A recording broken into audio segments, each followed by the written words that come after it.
tatakil natin ngayon. Sino? Kilala natin siya. Siya ang one of the best Filipino Rapper! Siya si Aris, kilala bilang Glock-9! Pinanganak siya noong October 18, 1976. Wow! Hindi halata. Diba ang tagal na? Sobrang tagal na niya. So, 49 years old na siya ngayon. Di ba? Hindi halata! Mukha na siyang bata! Diba? Sobra. Ay, pero, syempre, pamilyadong tao na siya ngayon. May 3 siyang anak, yung isa kambal. Yung isa kambal yung anak niya. Kambal yung isang anak niya. Tapos, di ba, nung pinanganak siya, nakatira siya sa Binangonan, Rizal. Syempre, di ba taga dun kami? Yeah, kababayan ko siya, guys. Sa mga taga Binangonan dyan, comment lang. Shoutout sa inyo. Pero ngayon, syempre, pamilyadong tao, kailangan bumukod. Taga San Jose del Monte na siya. So, yun nga. Oo, be. So, yun nga. Oo nga naman, be. Siyempre, may 3 siyang anak. Tapos, yung isa, kambal pa. Alam niyo ba, yung isang anak niya doon, na lalaki, is part ng LGBTQ. Diba? Over! No, nagkakamali ka. Yun din ang akala ng iba na yung Serena is para sa anak niya. Siyempre, mas nauna yung kanta bago mabuhay yung anak niya. So, yun yung akala ng iba na para sa anak niya yung kanta na yun. So, dito na mapasok yung paano siya nakapasok sa music industry. Diba? Ganon na siya katagal, bes. Over. Siguro mga 100 years. Oh, over! Over gabi. So, di ba bago siya pumasok sa industry ng music, so, malalaman natin, ang dami niya palang struggles. Ang dami niyang na-experience. Imagine, 500 lang yung sinasahod niya doon. May mga gig siya sa Baguio pa. 500 pesos. Kakayanin niyo ba? Baka naglalakad lang siya. Over! 500 lang yun. Ay, baka be. So yun, partida, pupunta siya ng Baguio, 500 pesos lang yung babayad sa gig niya. Diba? Ang baba nun. Ganon talaga be. Yung 500 mo, okay lang sa'yo yun, basta... Passion! Yeah, passion. Basta yung passion mo, basta gusto mo. Diba, gusto niya maging successful, so pinurso niya yun. Grabe. Yes, galing. Over!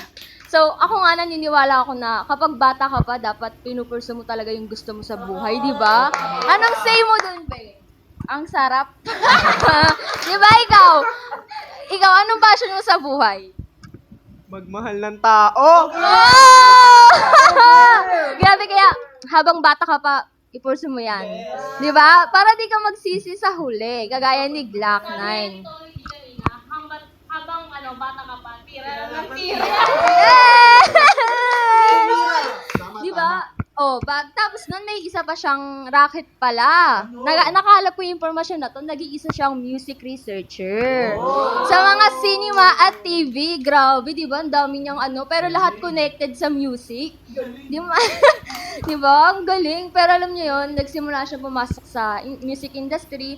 Tsaka kung alam niyo yung pelikula ni Judy Ann Santos, siya ang sumulat ng kanta nun. Search nyo na lang yun, guys. I-search nyo na lang yun. No, pass. So, siyempre, simula nun, unti-unti, siya na rin gumagawa ng mga music ng mga movie. Kung alam niyo yung movie pa na Jologs, siya din nag-rap nun. Kaya nagustuhan siya ng mga tao. Yes, galing! So, bago siya maging successful, marami siyang pinagdaanan. Naging isa pa siyang nurse. Hindi niyo akalain yun, nag-aral pa siya ng nursing. Di ba, layo? Di ba? True! Ikaw, di ba ang passion mo is photography? Ba't pinupurso mo ngayon yung pagiging teacher? Kasi wala akong mapupuntahan! Di ba? Kung ako sa'yo, gaya mo si Glock-9, be. Di ba? Sample! So yun na, doon na siya nagsimula na pumasok sa Star Records. Doon na siya nakagawa ng 2 album. Di ba? Ang galing? So, punta naman tayo kung ilang taon na siya sa industry. Alam nyo ba? Over. Ilan? Siguro mga 27? Omo, muntika na. Tama naman. Almost 28 years na siya sa industry. Nag-start siya nung 1990. Perfect! So, ayun. Pag-usapan natin si Aristotle. Kung ilang taon na siya. So si Aristotle, better known as... Black na. Ulit, di sabay-sabay. Si Aristotle, better known as... Black na. Yes. So, nagsimula siya sa kanyang career bilang Miyembro siya, ha? Ng ano? Nang ano, death threat? Takot ako. Ng death threat. So, almost 28 years na siya sa industry. Grabe. Over. Kala ko... Sim. So, kilala niyo ba yung mga kagrupo niya doon? Si Jungkook, ay, hindi ba? Oh, ay, mali. So, nandun si Conflict. Kilala mo yon? Tito ko yun. Tito. Andiyan si Diablo. Init eh. At andyan din sila Hijack at marami pang iba. Kung gusto nyo sumali, pwede naman. Pero, may pero. Takot ako. Wait lang. Pero, siguro naumay siya eh. So, ayun, umalis siya sa grupo. Naging soloist siya. Oh, nalungkot ba kayo? So, ayun, pero, ang good part nito, dahil sa pagiging soloist siya, nakilala siya. Over. Grabe, nakilala yung pagiging magaling niyang manunulat ng tula at ng rap. Over. So, ayun, at may nakilala ang kanyang unang mainstream na simpleng tao. DJ Mod! Kalkal! Ganito man ako, malakasan sa aking simpleng tao. Lagi ko na lagi pag Bago siya nagsimula sa music industry, kilala niyo ba naging mentor niya? Di niyo kilala. Oh my God, dapat kilala niyo. Grabe kayo. Kilala niyo ba si Francis M? Grabe gabi. Naging mentor niya si Francis Magalona. Siya nag-influence sa kanya sa pagra-rap. Siyempre, nagra-rap naman na talaga siya, pero si Francis Magalona ang nagpupush sa kanya na ituloy yung pagra-rap. Diba? Parang sobrang idolo niya yun, tapos naging mentor niya. Kwento niya pa, diba? Kinukwento niya pa. Parod niyo ba yung Tony Talks? Yes. Diba? Dati idol niya lang yun. Pinupuntahan niya pa yun sa mga shop. Kung saan, alam niyo yung Yawer, pumunta siya doon. Inaabangan niya dun si Francis Magalona. Hanggang sa, yun na, nagkakilala silang dalawa at dun na, pinasok niya yung music industry. Naglakas loob siya because of Francis Magalona. Diba? Grabe. Yes! So, ano nga ba yung mga kantang kilalang-kilala talaga na ginawa ni Glock 9? Yan. Sample. Mamaya magsasample tayo, ha? So, syempre, bibigyan ko kayo ng top 3. Top 3 lang muna kasi, ano pa tayo, shy type pa tayo eh. So, yung uunahin natin, yung kantang Upuan. Alam niyo ba yung kantang Upuan? Yes! Sample. Okay. DJ Mod! Kalkal! Charot lang. So, yung kantang Upuan, nagkaroon na siya ng over 98 million views on YouTube. Over sa 98, no? Grabe.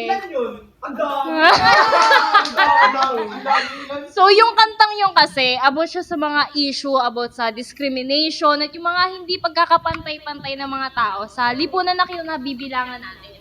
So, ginamit niya yung word na upuan para sa pagpapahiwatig ng, bawa yung word na upuan yung parang nasa mataas kayo. Alam mo yung sumakses ka, ang lakas ng may power ka powerful ka, ganon. So, pinapakita doon na yung mga opportunity na nawawala sa ibang tao. So, syempre, move on na tayo sa upuan. Anong say mo doon sa upuan? Sakit. Ikaw, anong say mo sa upuan? Panama siya sa mga taong mapagmataas. Grabe, di ba? Grabe yung impact niya. Talagang sapul sa mga tao. Tapos sa puso. O, kaya yung mga nakakampanya dyan, alam niyo na. So, next na natin, syempre, ang hari ng tundo. Favorite ng lahat yan. Yes. Kung nandito tayo sa Little Tundo, ang didiscuss natin ay hari ng tundo.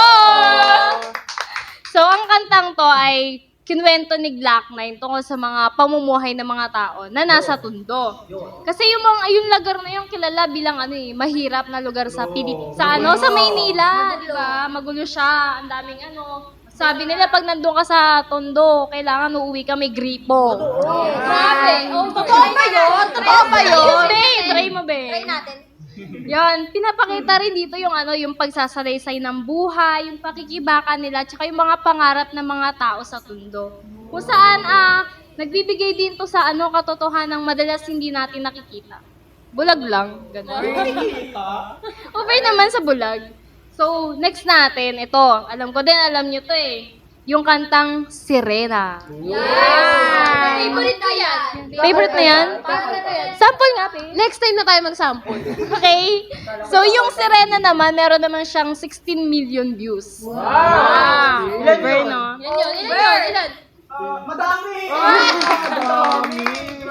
Alam niyo, feel ko kabisado ko po yung lyrics nito. Yes!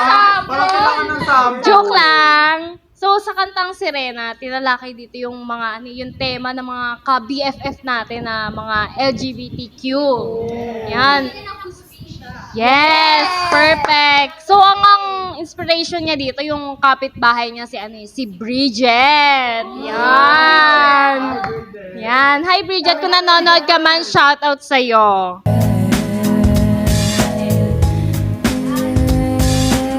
So dahil nga pinag-uusapan na natin sa Gayak 9, guys. Pumunta na tayo sa exciting part. Dahil siya ay pinakamagaling na rapper sa buong mundo. Yes! Galing! Pumunta naman tayo sa kanyang mga inspiration sa buong mundo. Sa Pilipinas! Nandito ang passion, art, and language. Siyempre, simulan natin sa passion, guys. Alam nyo ba? Hindi pa, Na madalas si Glock-9 ay nakasuot ng streetwear. Totoo ba? Yes! Kagaya ng mga t-shirt. Hindi. Kagaya ng mga t-shirt na malalaki. Nakakap. Yes! So, oversize. At mga nakakap. Di ba sinusuot mo yan? Diba? Ang ganda Yes. ng mga ganyang outfit. Yes, galing. Ito ba, ano siya ngayon? Tapos, syempre, nakikita yun ng mga kabataan. Lalo ng panahon nila. Ginagaya nila yun, be. Di ba? Na-influensyahan din tayo. True. So, yung style niya ay nagiging trend. Kaya, yes, galing! Over sa trend. Hanggang ngayon, diba, nag-trend pa din siya. Yes. Parang binabagayan siya, pero Alam niyo yung geng-geng? Geng-geng. Tapos, isa rin siya sa pinagmamalaki sa ating kultura. Yung mga local brands. yung mga ginawa niya kasi. Yung mga local brands na sinusuportahan, tumataas din ang benta. Wow. Di ba ngayon lumalaganap na yung mga damit na local, yung mga gumagawa parang yung ano ba yun? Support local. Don't blame the kids. Tapos, sunod naman natin sa wika. Well, sa mga music niya, ang daming mga salitang malalalim, yung mga madamdaming mensahe. Gumagamit Yes, galing. Gumagamit siya ng mga makukulay na salita na para bang kagandahan ni Carla. Di ba? Ang galing talaga. Ngayon naman, pag-usapan natin yung mga impluensya naman niya sa mga arts. So sa tingin nyo, paano siya nakaka-apekto? Paano ba? Siret na. Siret na. Well, Paano nga ba? sinasabi sa mga bawat kanta niya. Yung mga kwento, 'di ba? Yung mga kanta niya laging may pinapadalang mensahe. Yes. Kaya mga maraming artist or mga tagapakinig na nai-inspire sa kanya at gumagawa ng mga kantang maraming makaka-relate dahil sa mga mensahe niyang pinapadala. Na ginagamit niya yan sa pagkanta. Yes. Gusto niyo ba malaman kung saan nanggaling yung pangalang Glock 9? Yan! Ano kapag gustong itanong, Yan, syempre, syempre kapag di ba, yung mga artista, meron silang screen name. Syempre, kailangan, siya, di ba, kilala siyang rapper. Dapat meron din siyang screen name. Ikaw ba, gusto mo ba na magkaroon ng screen name? oo naman, te. Kung ano screen name mo? Siguro Glock 8. Yes! Kung may Glock 9 tayo, may Glock 8 din. Yes! So, yung pangalang Glock 9, nagkaroon siya, bago siya mabuo yung pangalang Glock 9, meron siyang dalawang option eh. Yun yung kalibre 28, baril, Kalibre 28. yes! Tsaka yung Magnum 45. Ano yan? Magnum Ice Cream? Ang Magnum lang kasi na alam ko yung ice cream eh. Yes. So yung nireject niya yun eh, yung pangalan na yun. Although, pareho naman yung baril pa rin yung pangalan, ang pinili niya yung Glock 9. Yes. Yung Glock 9 kasi galing siya dun sa pangalan ng isang pistol. Yan. Para maging lang siya, para maging unique lang yung pangalan niyang Glock 9. Inalis niya lang yung yung letter K sa Glock 9. Para alam mo yun, catchy. Kaya pala nang sinersyo sa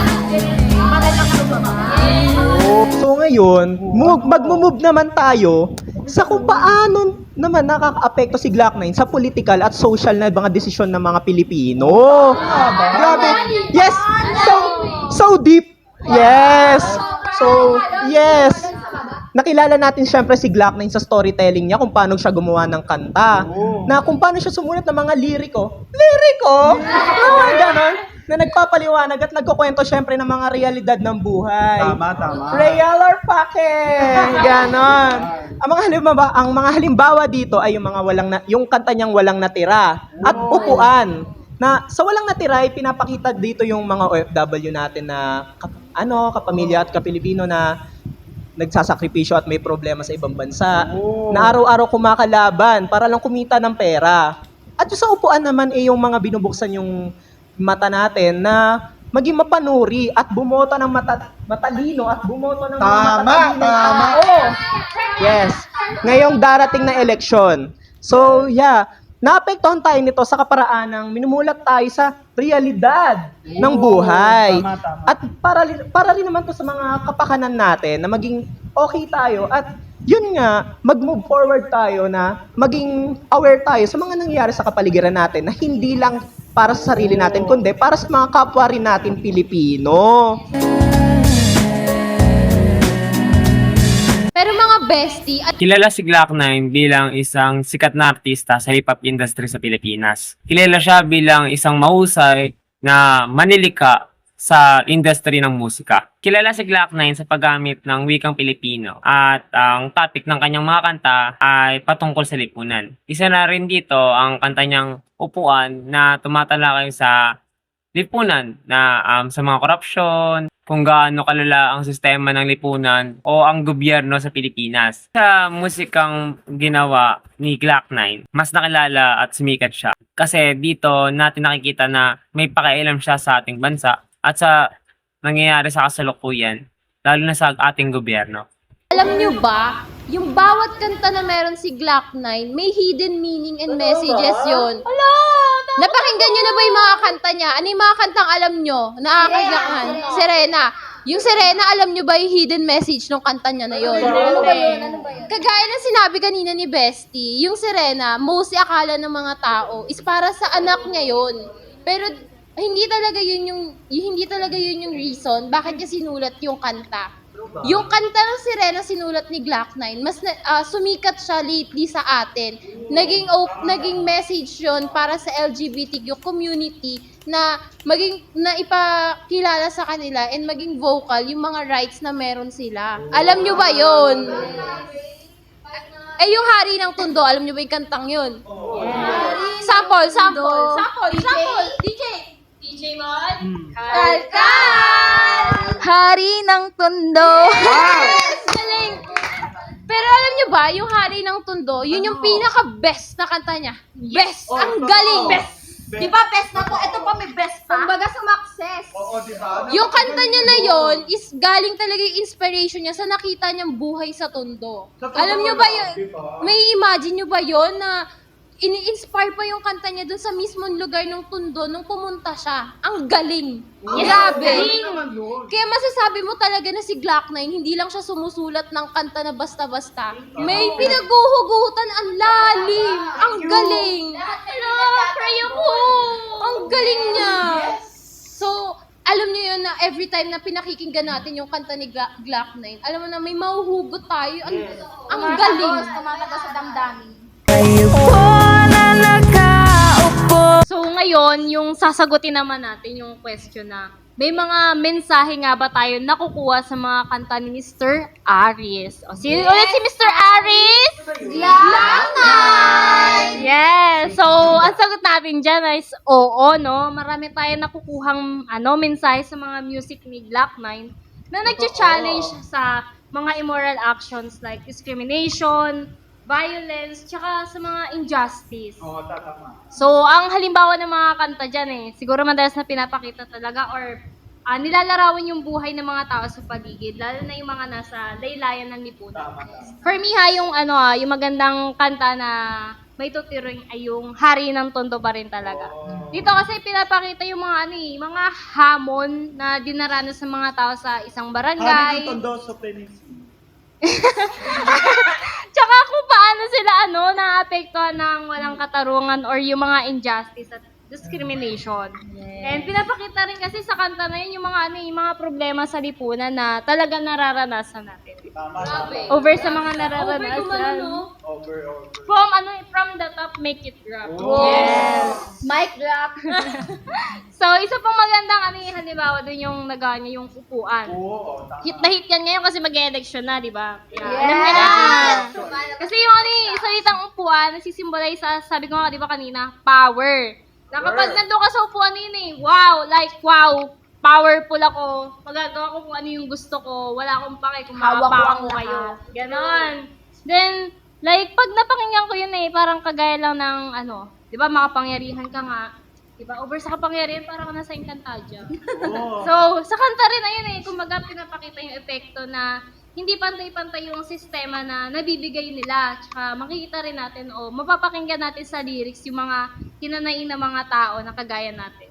So, message lang nito para sa akin yung sana maging mulat tayo. Totoo. Na maging wais kung sino yung iboboto natin. Kung Tama. sino yung bibigyan natin ng kapangyarihan, yung karapat-dapat. Tsaka lumaban tayo kapag yung mga yung karapatan natin naaapakan. Tsaka hindi na makatarungan yung ginagawa. Pero eto, Ayan, ano yan? pinaka hinihintay ninyo. Ayan! Share mo yan. So, ito nga. Di ba maraming... Di ba maraming nagtatanong Ano? kung yung, syempre, si Glock 9 may mga performances. Nagpe-perform siya sa iba't ibang lugar. Ang tanong ng karamihan kung yung mga kanta niya ba is, nagbibigay ba siya ng patungkol sa ethical or social issue? Social issue. Pero ang sagot, oo naman. Yes. Si Glock 9 talaga is nagbibigay siya, binibigyan niya ng hustisya yung mga kanta niya, lalo na about sa, syempre, kagaya ng sabi mo kanina nung kanta yon yung upuan. Di ba yung upuan nga, ang sabi niya is, yung upuan kasi, para siyang connected siya sa mahirap tapos sa mayaman. Totoo, tama. Meron pang isang kanta. Ano yun? Mermaid? Serena! Oh, di nyo alam yun. Hindi ko alam English ng mermaid Di ba yung mermaid nga, yan, binibigyan siya ng hustisya sa mga LGBTQ. Ay, Q. Ano yun? Meron pang isa, bakit hindi nyo alam to? Hindi nyo pa nami-mention Ano to. yan? Lando, alam nyo ba to? Favorite ko yan. Kanta yon, kanta. Pwede ba? Pero hindi ko alam. Ang buhay nila ay di nalalayo sa marami. Ay, ganun pala yung Lando. Ayoko na pakinggan. Ayoko na, back out na kami lahat. Sa Lando, kasama niya kumanta doon si Francis Magalona. Perfect! Eto na. Ano to? Paano naman nakaka-apekto si Glock 9 sa mga emosyon ng Pilipino? Haba. Yun nga. Diba? Parang ganito ba? Oh, makapapagano ka na lang. So, madaling maka-impluwensya si Glock 9 kasi sa mga kanta niya na malalalim yung kahulugan. So, ganon! Kita mo yun? Hindi! Parang ocean beach. So, may dalawa na naman tayong kanta dyan. Siyempre, na example. Ang example dyan yung Magda at Sirena din. Oh, Siyempre, Magdalena, no problema. Oh, yung pala yun. Ganon. Hindi, malat lang. Yon, yung Magdalena kasi is ino-open naman tayo sa mga emosyon natin na about sa others na sex workers. Na ino-open naman yung isipan natin na maging open-minded tayo, na tanggapin natin sila na sex work is a work. Yes. At yung sa kantang Sirena naman na tanggapin din natin sila ng walang diskriminasyon dahil tao rin naman sila. So, namumulat din ang mga paniniwala at mga ugali ng tao sa iba't ibang perspective na ibinibigay ng kanta ni Glock 9. Kung kaya naman nagkakaroon din ng ideya ang mga tao at mga tagapakinig niya sa mga suliranin na hindi sila aware. Matanaw at baka matanaw ninyo ang tunay na. Pero alam mo, bestie, dahil dyan sa sinabi mo, maraming mga kabataan ngayon yung nai-influence ni Glock na yan. Aminin nyo kayo, hindi ba kayo nai-influence ng kanta niya? Sobra. Lalo na yung sa kanta niya ngayon na may pinapakita siyang importance sa community natin. Maraming mga kabataan ngayon yung nakaka-relate, kagaya sa Sirena, yung sa LGBTQ community natin. Marami na yung mas nag-speak up sa mga rights nila kasi alam nila na may nakikinig sa kanila. Yes, di ba? Ang galing! Ang galing! Ang galing! Yes, galing. Yes, galing! Meron pa, yung kagaya dyan sa Hari ng Tondo. Pinakita, mas nakaka-relate yung mga taong nasa community ng Hari ng Tondo na alam nila, may nakakaalam ng status nila at maging dun sa upuan na kanta niya na may nakaka-notice ng kaibahan ng mga nasa taas at nasa baba. Ang galing! Kalagayan ko. Ganito kasi yan eh. Tao po, nandiyan. Ito naman, dito naman tayo dadako. Paano nga pala nakaka-apektuhan yung emotion, yung saya, yung lungkot, tsaka yung bighati ng mga taong nakikinig sa kanya. Ngayon is tatalakayin natin yung mamahalagang musika at kultura na binuo ni Glock 9. Narito din yung pag-usapan din natin yung mga impluwensya ng artista na si Glock 9 sa mga tao. Si Glock 9 hindi lamang basta isang rapper, siya ay tinaguriang hindi. Kasi 'di ba, pag sinabing Glock 9 is mas kilalang kilala siya. Pag tinanong mo sa mga bata, sinong rapper yung kilala nyo, is sasabihin na is si Glock 9. Yes. Kahit ako yun yung sasabihin ko. 'Di ba? Sumunod siya kay Francis M. Yes. Yes.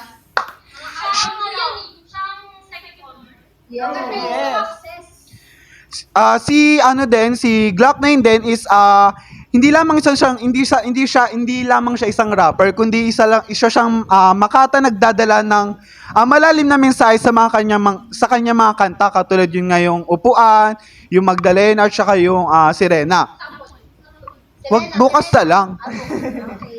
Kilala rin siya sa kanyang natatanging kakayahan na nagbibigay ng matinding emosyon sa bawat lyrics ng kanyang kanta. Di ba? Totoo naman yon. Yes. Yung bawat lyrics is may meaning talaga yung bawat saknong, di ba? Sa bawat liriko, madalas na niyang tinatalakay ang mga tunay na issue sa lipunan, katulad ng walang katarungan sa lipunan hanggang sa mga personal na pakik struggle. Isipin mo, ang kanyang mga kantang tumatalakay sa kahirapan at relasyon sa pamilya ay talagang nakakaantig, di ba? Di ba? Totoo naman. Oh. Di ba? Ang damdamin ng kalungkutan na dulot ng kanyang musika o ng kanyang mga rap ay nagbibigay daan para sa ating kumonekta sa mga tema sa ilalim ng malalim na antas. Marami sa atin ang nakararanas ng ganitong sitwasyon, di ba? Kahit naman tayo mismo is nakakaranas ng ganitong sitwasyon. Kaya natural na maapektuhan tayo sa mga salita na nasa kanta niya, di ba? At hindi lang yun. Meron pa. Ang mga kanta ni Glock 9 ay hindi nag-uusap din tungkol sa ang mga kanta ni Glock 9 ay nag-uusap din about sa pag-ibig. Diba? Ako, wala ka doon. Nandito rin yung pagkawala. Ibig sabihin, parang, alam mo yun, parang nawala ka sa sarili mo. Parang minararamdaman ka sa sarili mo na parang pagkalutang, ganon. Diba? Ito yun, no? At nandito rin yung yung pagkakaroon ng matinding pag-asa sa buhay, 'di ba? Tsaka yung yung katatagan natin, 'di ba? Nandito rin.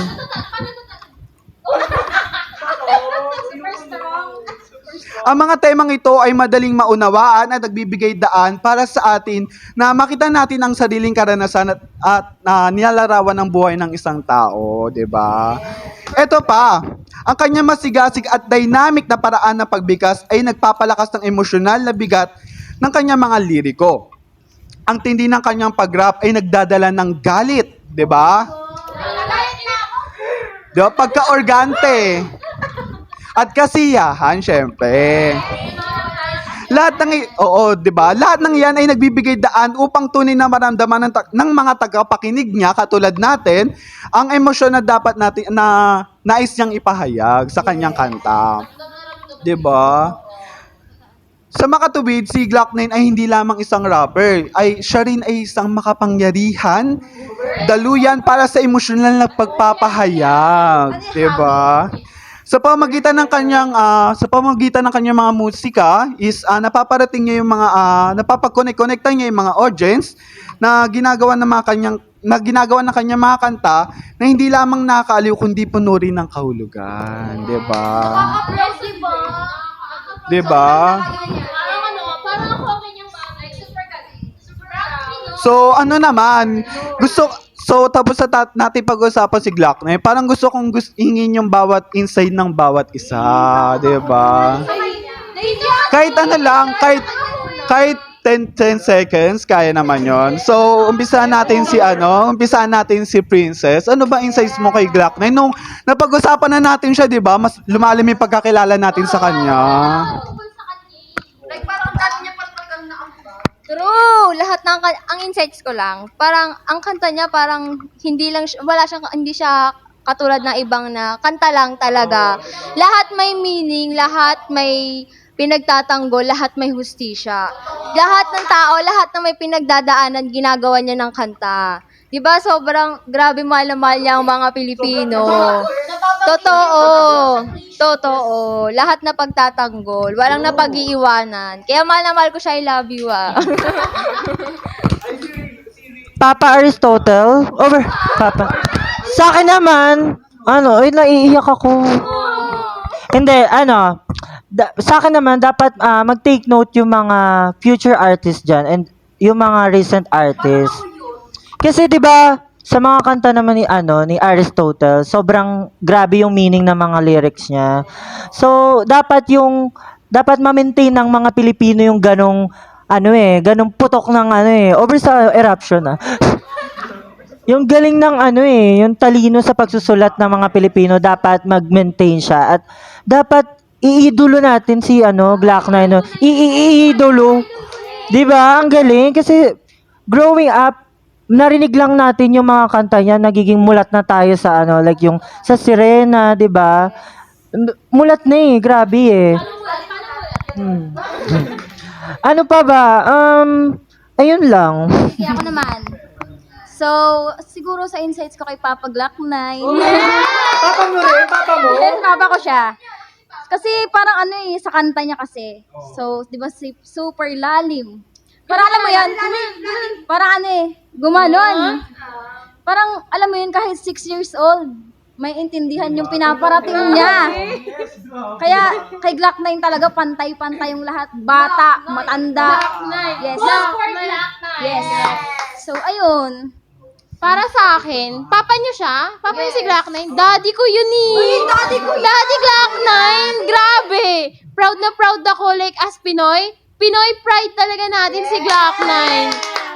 Di lang siya artist, natutunan natin ngayon na, alam mo yun, yung bawat ginagawa niya is nagiging mensahero siya ng bawat isa sa atin, ng bawat Pilipino. Kaya masasabi mo na Pinoy pride talaga si Glock 9. Grabe, ang galing mo, daddy. Dito kasi! Alam mo, masasabi ko lang, dapat yung mga, di ba, yung mga future rapper natin dito sa Pilipinas, kailangan pag gumagawa sila, yan gayahin nila si Glock 9 na parang kumbaga hindi yung gagawa ka lang ng kung ano maisip mo. Kailangan yung may meaning, yung makabagbag damdamin talaga. Yung bawat salita, yung kahit letra lang, may tago sa puso, di ba? Ikaw ba? Sa akin naman, wait lang. Okay. Ay, sorry. Sa akin naman, siguro for me, ito dapat yung binibigyan nating pansin kasi sa mga kanta niya na nabibigyan talaga ng hustisya yung mga social issues natin which is hanggang ngayon hindi pa nasusolusyonan. So, yun lang. Sa akin naman, kasi dati, ayoko talaga sa mga rapper. Like, parang kasi ang weird, pero nung nakilala ko siya, din yung mga parating niya doon, may meaning yung bawat, sakno ng kanyang lyrics, diba?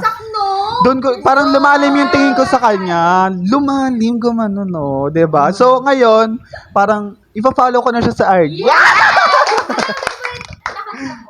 Siguro yung hindi si Rena, ihupuan, talagang iba kasi yung meaning talaga nung kayo po na okay na, diba? Oh. So ngayon naman, si Mr. Rich naman. Yes. Siyempre, kung sino man siguro, kahit sino, magiging inspirasyon si Glock 9 eh. Di ba? Kasi yung pagrarap niya is masasabi nating sariling style niya talaga. Like kung paano siya gaano kalalalim yung mga kwento niya, sa pagkanta. Hindi siya isang inspirasyon lang, kundi isa siyang huwaran. Kumbaga, tayo section 4 siya, star section, ganon. Na dapat tularan ng mga taong nasa industriya ng sining. Totoo, diba? Talento ang gumawa ng mga kanta, pero kung tutuusin, higit pa sa talento ang pagkukwento ng iba't ibang storya na ginagawa ni Glock 9. Kaya kahit hindi na pagdadaanan, gamit lamang ang liriko at pagkanta, pinapakita din ni Glock 9 kung paano kalawak ang kanyang pangunawa. Understanding. Grabe. Sa mga usapin na ganon. At sa mga isyu ng bansa at sa mga bawat pinagdadaanan ng iba't ibang Pilipino. So, yun. naman. Okay! So, That's a wrap? alam nyo, may natutunan kayo sa sa araw na to eh. Dagok time na tayo. So, kayo, ano bang insights nyo? Comment down below kayo Don't forget to comment, like, Subscribe. Maraming salamat sa inyo. Paalam. Iba, ganito